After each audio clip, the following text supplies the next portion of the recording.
इस खबर के प्रायोजक हैं Lohianagar mount Carmel high school, Gyansthali high school और LMC कम्युनिकेशन।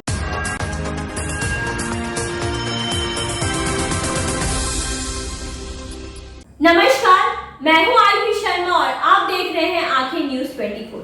रात 8 बजे की खबरों में आप सभी का स्वागत है। देखेंगे दिन भर की ताजा तरीन खबरें, पर उसके पहले हेडलाइंस। बिहार में अनलॉक 12 के तहत सरकार की नई गाइडलाइन आज से लागू। कोरोना संक्रमण की रफ्तार को रोकने के लिए 21 जनवरी तक प्रतिबंधों का पालन अनिवार्य। पटना में कोरोना की डरावनी रफ्तार जारी, पूरा बिहार कोरोना की तीसरी लहर की चपेट में।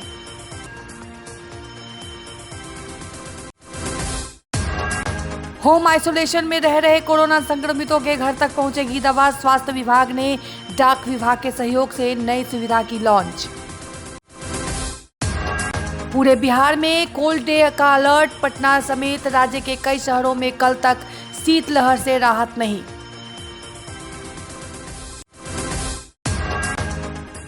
राजद का ऐलान, राज्य हित के मुद्दों पर देगी जेडीयू का साथ।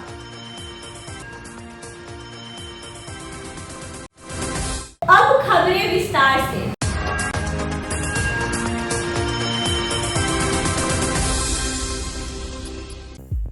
बिहार में आज से अनलॉक 12 शुरू हो गया है। पूर्ण संक्रमण की डरावनी रफ्तार को देखते हुए राज्य सरकार ने कई प्रतिबंधों की घोषणा की है। इसके तहत आज से रात में 10 बजे से सुबह 5 बजे तक नाइट कर्फ्यू रहेगा।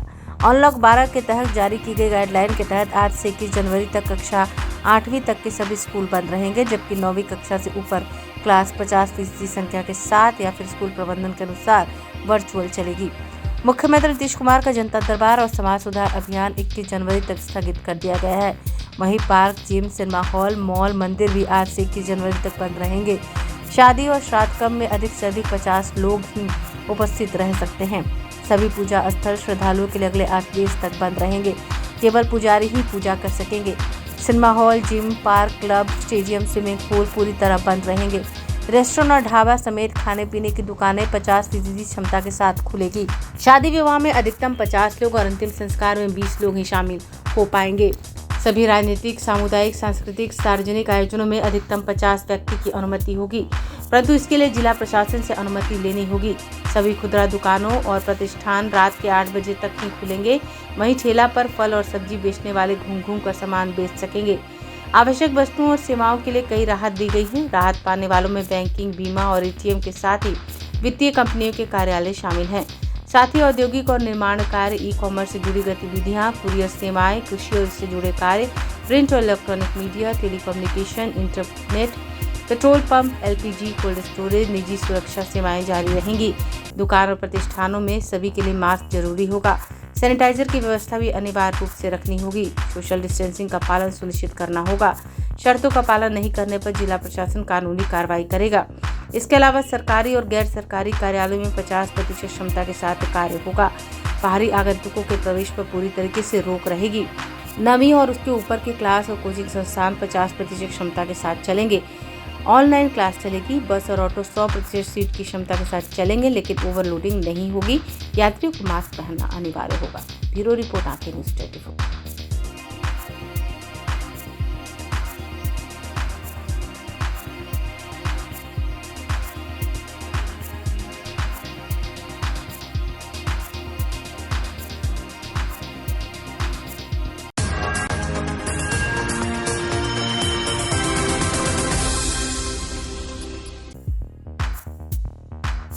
बिहार समेत पूरे देश में कोरोना विस्फोट जारी है। पूरे देश में एक दिन में कोरोना संक्रमण के नए मामले 1 लाख के आसपास पहुंच गए हैं। ओमिक्रॉन की वजह से संक्रमितों का आंकड़ा एक बैग बढ़ने लगा है। मंगलवार को पूरे देश में 55,064 केस आए, लेकिन बुधवार को इनकी संख्या 90,610 हो गई। इससे पहले 4 अप्रैल 2021 को देश में कोविड के 1 लाख केस सामने आए थे। केंद्र सरकार ने कहा कि संक्रमण फैलाव बताने वाली दर R वैल्यू 2.69 हो गई है, जो दूसरी लहर की पीक पर 1.69 थी। 8 दिन में कोविड के मामलों में 6.3 गुना की वृद्धि हुई है। देश में एक हफ्ते में पॉजिटिविटी दर 0.79 से बढ़कर 5.03% हो गई है। 28 जिलों में साप्ताहिक पॉजिटिविटी दर 10% से ज़्यादा और 43 जिलों में 5 से 10% है। इस बीच ICMR के DG बलराम भार्गव ने कहा कि ओमिक्रॉन के कारण ही शहरों में संक्रमण तेजी से बढ़ा है। उन्होंने कहा कि वायरस के फैलाव के पीछे ओमिक्रॉन वेरिएंट ही मुख्य कारण है। इस बीच बिहार में भी कोरोना कहर बरपा रहा है। सबसे ज्यादा प्रभावित पटना जिला है, जहां 1015 कोरोना के नए केस मिले हैं। पूरे देश में पिछले 24 घंटों के दौरान 1659 नए मरीजों की पहचान की गई है। प्रदेश में 7 महीने बाद कोरोना के नए मरीजों की संख्या 1000 को पार कर गई है। तीसरी लहर में पहली बार मरीजों का आंकड़ा 1000 के पार गया था। इससे पहले 28 मई को 1785 नए मरीज एक दिन में मिले थे। प्रदेश में एक दिन में कोरोना मरीजों की संख्या 86% तक की वृद्धि हो गई है। पटना के 41 डॉक्टर भी पॉजिटिव हुए हैं। अभी तक 229 डॉक्टर और मेडिकल छात्र कोरोना की चपेट में आ चुके हैं। राज्य कैबिनेट की बैठक के पहले हुई जांच में प्रदेश के दोनों उप मुख्यमंत्री तारकेश्वर प्रसाद और रेणु देवी कोरोना पॉजिटिव पाए गए। इसके अलावा 4 अन्य मंत्रियों की जांच रिपोर्ट भी पॉजिटिव आई। इसमें अशोक चौधरी, अमृत प्रताप सिंह, सुनील कुमार और संतोष सुमन शामिल हैं। विधान परिषद के कार्यकारी सभापति अवधेश नारायण सिंह एक बार फिर से कोरोना पॉजिटिव हो गए हैं। वहीं केंद्रीय मंत्री अश्विनी कुमार चौबे की जांच रिपोर्ट में भी कोरोना की पुष्टि हुई है। इस बीच एक अच्छी खबर ये है कि कोरोना के मरीज डेल्टा वेरिएंट की तुलना में जल्दी ठीक हो रहे हैं। राज्य के स्वास्थ्य विभाग के अपर मुख्य सचिव प्रत्यय अमृत ने बताया कि 3 से 5 दिनों में मरीज ठीक हो जा रहे हैं। अभी तक सिर्फ 63 लोगों ही अस्पताल में भर्ती हुए हैं। 98% होम आइसोलेशन में ही ठीक हो रहे हैं। उन्होंने कहा कि जो मरीज 60 साल से अधिक उम्र के हैं और पहले से कोई बीमारी है तो उन्हें ऑक्सीजन लेवल लगातार चेक करते रहना चाहिए। ऑक्सीजन लेवल 95 से कम होने पर तुरंत डॉक्टर से संपर्क करें। ब्यूरो रिपोर्ट, आंखें न्यूज़ 24।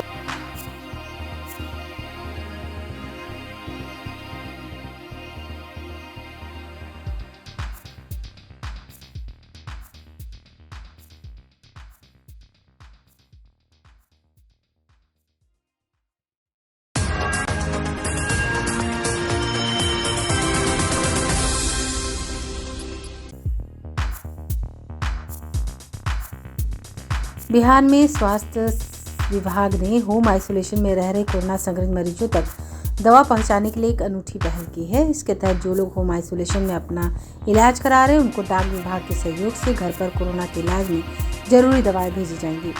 ये सेवा आज से शुरू हो गई है। स्वास्थ्य विभाग के अपर मुख्य सचिव प्रत्यय अमृत ने यह जानकारी देते हुए बताया कि प्रदेश में 98% कोरोना संक्रमित मरीज होम आइसोलेशन में रह रहे हैं।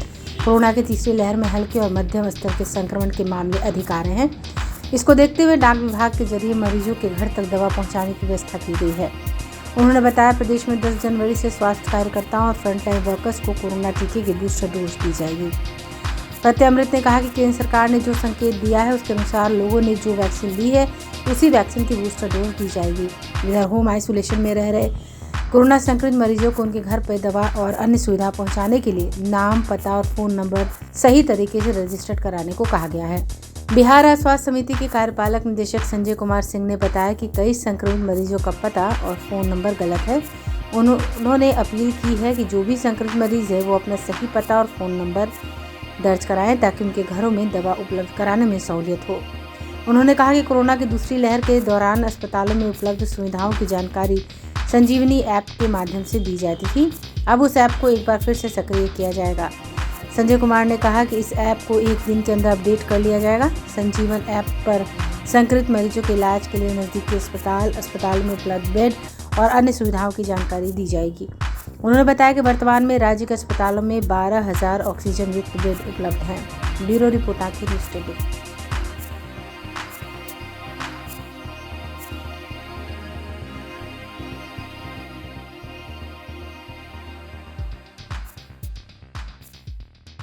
लेते हैं छोटा सा break. I am Shalini Singh, principal of Luvianagar Mount Carmel School. Here in our school, we give best education and good environment to our students where they can learn well. We provide here well-equipped lab, well-equipped, well-stocked library. We have here well-trained teacher also. We have a sports playground for cricket, volleyball, football, and also provision for indoor activities. So we have here security system, information and communication technology. So we have all facilities here in our school where students feel comfortable and secure.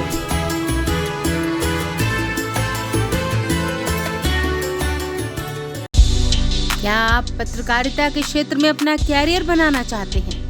तो आज ही Royal Ashoka Institute of Mass Communication and Journalism में अपनी जगह सुनिश्चित करें। आर्यभट्ट ज्ञान विश्वविद्यालय पटना से मान्यता प्राप्त 100% प्लेसमेंट के साथ royal Ashoka Institute of Mass Communication and journalism नामांकन जारी है। हमारा पता है DS/16 गायत्री मंदिर के समीप कंकड़ बाग पटना 8,20,000। आप हमें संपर्क भी कर सकते हैं। हमारा मोबाइल नंबर है 9955456126।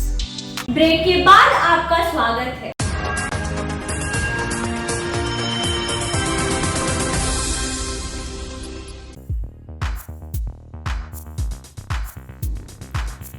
पहाड़ी इलाकों में बर्फबारी के प्रभाव से देश भर के मैदानी राज्य सर्दी से ठिठुर रहे हैं। जम्मू कश्मीर की गुलमर्ग, पहलगाम और सोनमर्ग सहित घाटी के अधिकांश इलाकों में हल्की से मध्यम बर्फबारी होने के कारण यहां पहाड़ी इलाकों में कड़ाके की ठंड जारी है। वहीं मैदानी इलाकों में राजस्थान, दिल्ली, पंजाब, हरियाणा, उत्तर प्रदेश, बिहार समेत अन्य राज्यों में सर्दी का सितम जारी है। मौसम विभाग के अनुसार पहाड़ी इलाकों में 4 जनवरी से 6 जनवरी के बीच मध्यम या भारी बर्फबारी के साथ बारिश होने की संभावना है। जाहिर है इसका असर मैदानी इलाकों पर भी देखने को मिलेगा। बिहार में भी कड़ाके की ठंड जारी है। हालांकि चक्रवाती परिसंचरण के कमजोर पड़ने और कुहासा नहीं रहने के कारण रविवार को धूप निकली, लेकिन पछुआ हवाओं के प्रभाव से ठंड का प्रकोप जारी रहा। प्रदेश के कई इलाकों में कुहासा छाए रहने और हवा में नमी के कारण ठंड का असर दिख रहा है। मौसम विभाग के शुष्क रहेगा, कहीं भी बारिश होने की संभावना नहीं है। सुबह में हल्के से लेकर मध्यम स्तर तक का कोहरा छाया रहेगा। न्यूनतम पारा गिरने की संभावना है। हालांकि अगले 5 दिनों में कोल्ड वेव या कोल्ड डे को लेकर मौसम विभाग ने कोई अलर्ट जारी नहीं किया है। इधर ठंड बढ़ने के कारण बीपी, शुगर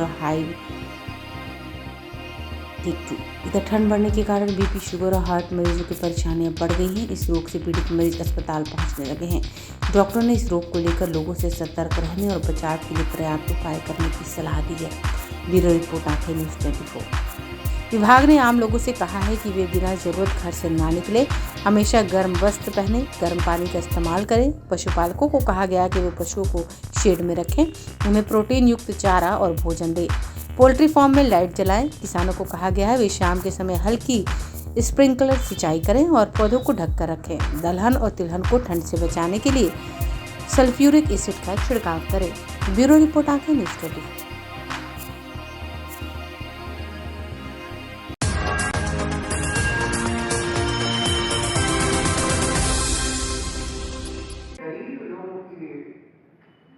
राष्ट्रीय जनता दल ने आज एक बार फिर ऐलान कर दिया कि राज्य के हित के मसले पर वह जेडीयू के साथ खड़ी रहेगी। जेडीयू या नीतीश कुमार से आरजेडी को उस वक्त कोई परहेज नहीं होगा जब मसला बिहार और बिहार के हित के लिए होगा।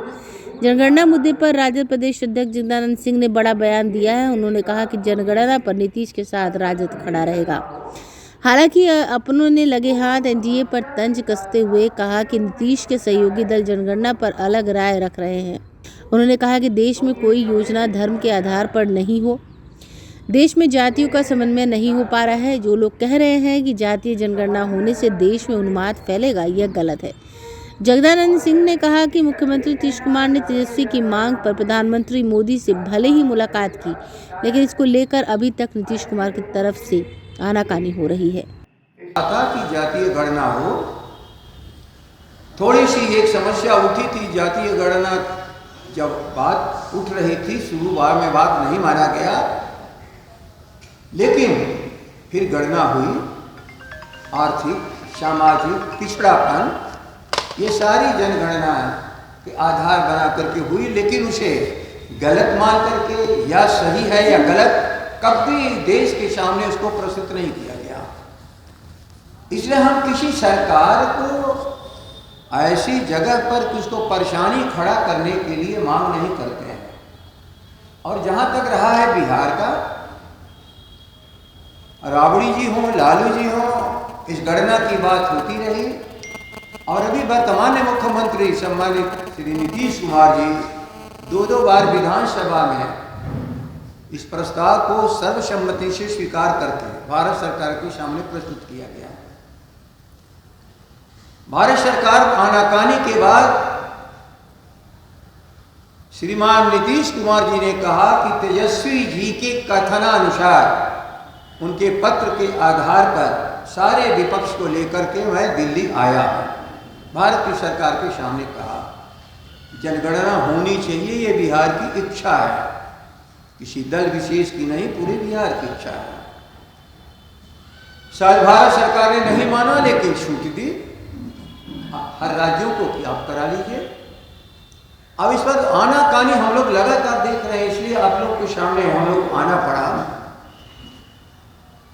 कल भी एक सवाल आप लोगों में से कोई कर रहा था, जिसका संक्षेप में मैंने जवाब दिया, लेकिन ये बिहार का, देश का ज्वलंत मुद्दा किसी के दबाने से दबने वाला नहीं है।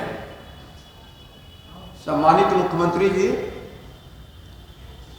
अपने वचन पर दृढ़ रहिए। हम लोग वचनबद्ध हैं। इस मुद्दे पर सर्वसम्मति है बिहार की विधानसभा की, और किसी भी हालत में इस काम के लिए आप आगे बढ़िएगा तो किसी भी संकट का सामना करने में राष्ट्रीय जनता दल प्रतिपक्ष के नेता तेजस्वी जी के नेतृत्व में आपके साथ खड़ा है पूरा महागठबंधन, क्योंकि महागठबंधन की तरफ से लगातार मांग आ रही है और भारत के सभी दलों की तरफ से ये मांग है। संयोगवश जिन कारणों से जनगणना की भी शुरुआत नहीं हो पाई, इसलिए जनगणना तो पूरे देश के आधार पर होना ही चाहिए। भारत की सरकार के सामने क्या अड़चन है वो जाने। डबल इंजन है, एक इंजन बिहार में है, आप एक मोदी जी हैं दिल्ली में, हम लोग से कोई संपर्क नहीं है, लेकिन बिहार का सर्वसम्मति प्रस्ताव से यदि आप नीतीश जी अलग जाएंगे तो ये पूरे बिहार के साथ धोखाधड़ी होगी। कभी एक पत्रकार बंधु कल कह रहे थे सभी दल तैयार हैं लेकिन भारतीय जनता पार्टी तैयार नहीं है। मैं आज कह रहा हूं, दोहरा रहा हूं, भारतीय जनता पार्टी बिहार की सरकार का अंग ही नहीं है, बल्कि एक सशक्त दल है और सबसे बड़ा दल है। जो 4 दलों का मिली जुली सरकार है उसमें सबसे बड़ा दल है, तो सरकार का हिस्सा है वो, और सरकार मुख्यमंत्री कहलाता है और बाकी लोग मंत्रिपरिषद के सदस्य सलाहकार होते हैं। मैं तकनीकी बात कर रहा हूं। और जो सरकार का नेतृत्व करता है उसे जो भी मंत्री अलग जाने का प्रयास करता है उसे मुख्यमंत्री को मंत्रिपरिषद से हटा देने का पूर्ण अधिकार है। नीतीश जी, जो आपकी सलाह, जो आपके इस नेतृत्व जिसका आप कर रहे हैं, जो आपके इस नीति का समर्थन नहीं कर रहा है, विधानसभा के दिए हुए आदेश और निर्देश को नहीं मान रहा है, आप उनको हटाइए। आप जरा भी तो संकोच मत करिए। इस बिंदु पर राष्ट्रीय जनता दल तेजस्वी जी के तरफ से जो निर्देश है मैं आप सबों के सामने और बिहार की जनता के सामने रख रहा हूं कि राष्ट्रीय जनता दल बहुत कुछ भूल करके भी इस बिंदु पर जब आप आगे बढ़ेंगे तो आप अपने को अकेला महसूस नहीं करेंगे। विधानसभा का सबसे बड़ा और सशक्त दल और महागठबंधन समर्थन करेगा आपका इस बिंदु पर कि जातीय जनगणना का आधार इस बिहार में कायम करके ही गणना हो। और जनगणना केवल अंकों का खेल नहीं है, समस्याओं की तलाश है, और समस्याओं की तलाश में जब तक सही बिंदु पर सरकार नहीं पहुंचती है उसका हल भी नहीं निकाल पाती है। इसलिए केवल मांग के लिए हम लोग मांग नहीं कर रहे हैं, इस बिहार को आगे बढ़ाने के लिए, सर्वांगीण विकास के लिए, पीछे छूटे हुए लोगों के लिए, अनाथ लोगों के लिए। चलते चलते एक नजर फिर से सुर्खियों पर।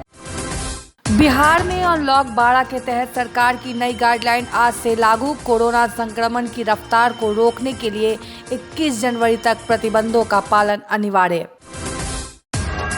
पटना में कोरोना की डरावनी रफ्तार जारी, पूरा बिहार कोरोना की तीसरी लहर की चपेट में।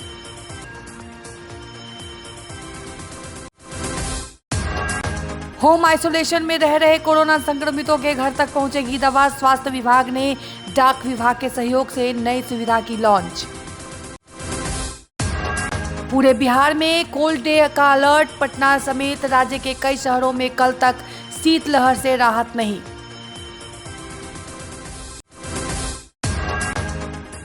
राजद का ऐलान, राज्य हित के मुद्दों पर देगी जेडीयू का साथ।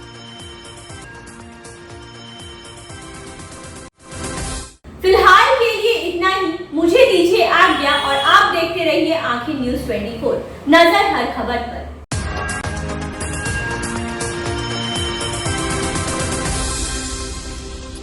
यदि आपने हमारे चैनल को अभी तक सब्सक्राइब नहीं किया है तो हमारे चैनल को सब्सक्राइब करें, लाइक करें, शेयर करें और कमेंट करें।